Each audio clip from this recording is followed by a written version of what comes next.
Hi, everyone, and welcome back to the Parsha Shir, the weekly Parsha Shir we do on Zoom and post it on podcast. I hope everyone had a beautiful Tishrei, Rosh Hashanah, Yom Kippur, Sukkot, Shmini Atzeres, Simchas Torah. It's a journey of closeness. We haven't done a Parsha for a while because of that. Things were just too hectic before Rosh Hashanah. So we're back.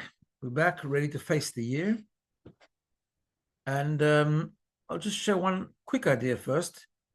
When we come after the whole journey of from beginning of Elul to past Shabbos Bereshis, right? We have Shabbos Bereshis last Shabbos, which was Shabbos Mevorchim Cheshvan, still like part of the Tishrei fever. And then we do Noach, and it's very interesting because it's everything exact. The idea why with Noach specifically, because we know that the story of Noach, of course, Noach was the time when Hashem brought a flood over the entire world.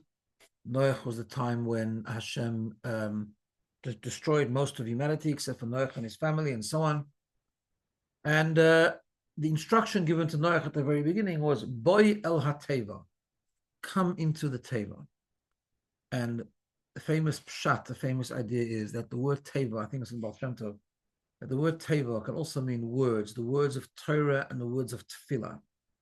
And Hashem is telling Noach, and it's a lesson for all of us, that if you want to be protected from the mabul, you want to be protected from the turbulence of this world, from the distractions, from the stress, from the burden of earning a livelihood, all these kind of things, from the winds, the distorted philosophical winds that are blowing so strongly, especially nowadays. There's only one way. You've got to immerse yourself in a teva. You've got to immerse yourself in the words of Torah and Tefillah. However, at the very end of the parsha, Hashem says to Noach, say min ha-teva, go out of the teva. And continuing on the same line of thinking, on the same line of interpretation, is a very important message here. While the only means for protection and ultimately the connection we have to Hashem and the closest we have to Hashem is through spirituality, through Torah, through mitzvahs, through davening, that spiritual immersion. Yet Hashem tells us that's true, but you can't remain there. There's a world to illuminate. There's a society to transform. There are people to inspire. And therefore, every day one has to go into the teva. We have to learn every day. We have to daven every day. And then we also have to leave the teva. Leave that immersion in the words of Torah and Tefillah and go out and take it with you. And not only withstand the world, but transform the world, illuminate the world, inspire the world. So that's a little bit like Tishrei and the rest of the year. We just had the most, I don't know about you, but it was just the most beautiful experience. In fact, this year, the spiritual connection was even more emphasized because Yom Tov was on Tuesday and Wednesday, and I know people find this a bit difficult sometimes with regard to cooking or taking off work, but on the other hand, there's an unbelievable bright side to it. It means that the bulk of the month we just spent in shul, we just spent with Hashem, spent in celebrating together, learning together, inspiring together. It's just the most amazing experience. And when it comes to an end, even at the end of Simchas Torah, Shabbos Bereshis, sometimes it feels a bit like a letdown. But you know what it is? It's Parsha Noach. It's true.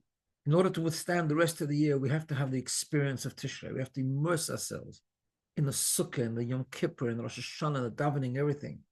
But then Hashem says to us, enough.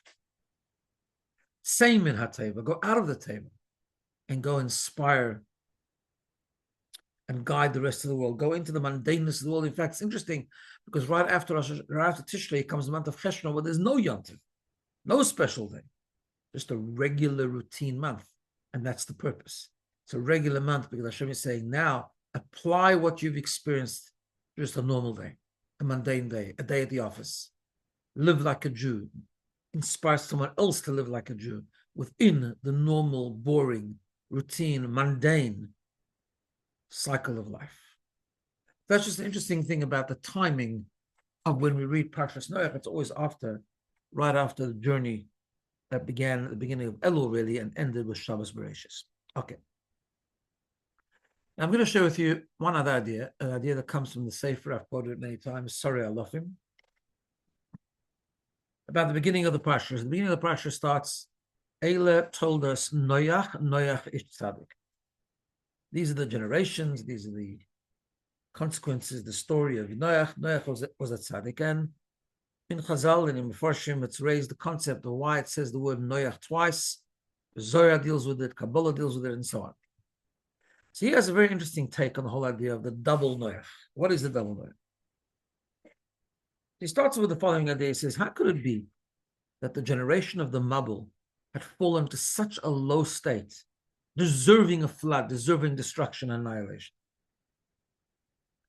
So he says like this, he says, it's really something we can understand towards the end of Bereshis, that there are two things in life that are challenging.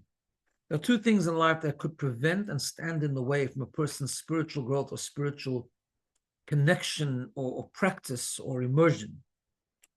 The first is the inability to understand, a little bit like we spoke about before, but the inability to understand the connection between the spiritual and the physical. How could it be that a God that is infinite, completely spiritual, completely transcendent, should want us to serve him by doing such physical things? Putting on a tefillin, which is a physical piece of leather, eating at various different mitzvahs, eating on Pesach, eating on Sukkot, whatever. How come? In other words, it seems strange. In other words, it seems that most of our life, in fact, the majority of our life, we're actually just involved in what we call animalistic practices, eating, sleeping. And therefore, why should we do those things? Why is that important? And therefore, that could lead to sort of not seeing the importance of Torah mitzvahs in that way, and just seeing it as an irrelevant exercise. The second bothering thing that can bother a person is the suffering of the righteous, as we know, famous age-old question. How come tzaddik v'ralik, and as someone that's very righteous, and yet bad things could happen to good people, basically? And therefore, chas v'sholom, a person can conclude, well, then there's no real higher power, and then we just can do what we want. And he says that was really the Dor HaMabul. That was the generation of the Mabul. Because they were just immersed in physicality, like an animal. Also, they saw good people suffering, apparently, and therefore that was a problem for them, and therefore they just let themselves go and decline spiritually. Now, Noach was born. Noach's task was actually to guide the generation. Noach in the Zohar, for example, comes under certain criticism. Yes, he was a tzaddik, but really he failed in one aspect, different to Avraham Avinu. He didn't inspire. He was a tzaddik for himself. There's a Yiddish expression called a tzaddik in pelts, a tzaddik in a fur coat. What does that mean? We know that when it's very, very cold outside, there are two ways to become warm. One is to light a fire, in which everyone becomes warm, and one is to put on a fur coat where you become warm, but not everyone else. And that's why Noach is sometimes referred to as tzaddik in a fur coat. And that was the intention. And we see that when Noach was born, that really he was supposed to guide and answer the questions and take people out of these two questions, right? He was supposed to explain to the people, no, that Hashem Dafke wanted us to deal with Gashmis, deal with physical things. Why? Because Hashem wanted us to take the world of the physical as the point of the creation, to make a dwelling place for Hashem in this world. The point of the creation was to take something physical and transform it into a spiritual entity. It's not a question how could it be such a spiritual God who wants us to do such physical things, and therefore the whole thing must be not true. God forbid, on the contrary. He wanted us, because that's what he wanted us to do. He wanted us to bring the godliness, to create that incredible paradoxical combination of bringing the incredible transcendence and infinity of God into the very finite physical world. That's the purpose. And that's what Hashem has nachas from, so to speak. And that's what he wants us to do. And the second thing you should have explained to people is about really that everything Hashem does is good. And Hashem has a plan, basic amunah. Like we say in Shema, Hashem Elokeinu, Hashem Echad. Hashem, we know, Yud Kei Vav Kei is the name of Rachamim, is the name of mercy, it's the name of Chesed. Elokeinu, Elokim is the name of judgment, harshness. And we say, whether it's Hashem or whether it's Elokeinu, it's Hashem Echad. It's all one God. It's all coming from him. Ultimately, it's all for the good. And in fact, how do we know Noach was supposed to do this? That's what he says, a beautiful idea. When Noach was born, he was called Noach because it said in the Parsha, because Zeya Nachamenu, this child will comfort us, Mima Asenu, from our deeds, and from the stress, the pain of our hands. What does that mean?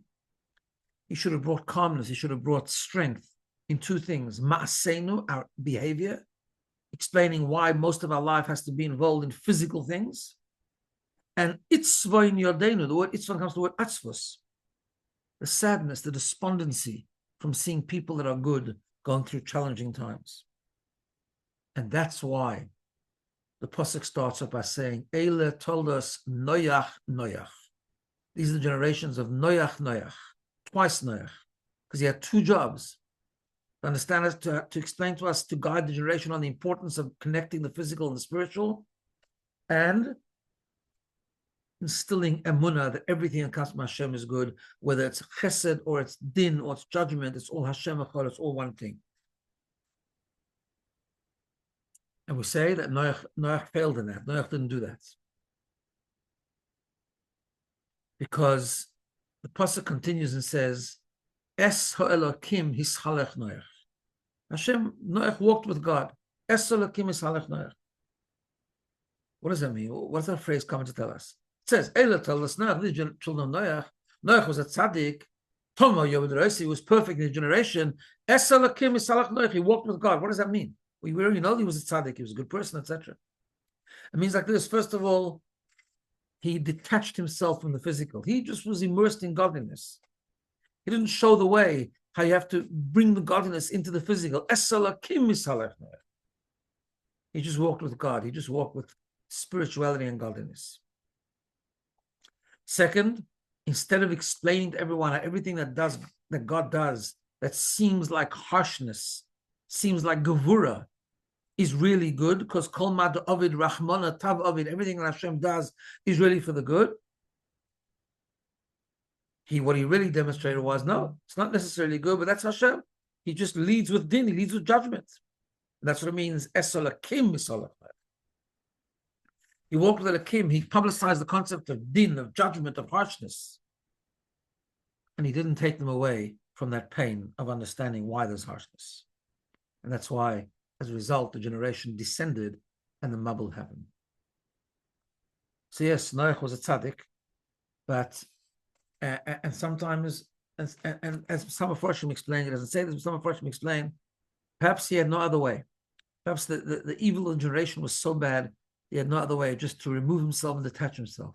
But what we learn is that's not the ultimate. The ultimate is, we learn next week's Parsha with Avraham Avinu, that he went around and he spread monotheism and he influenced others and he gave them to eat and he asked them to bench and he brought God to the masses. It's just a beginning. Again, we're starting a new cycle, and hopefully you'll join me every week. Have a wonderful day and ultimately a wonderful Shabbos.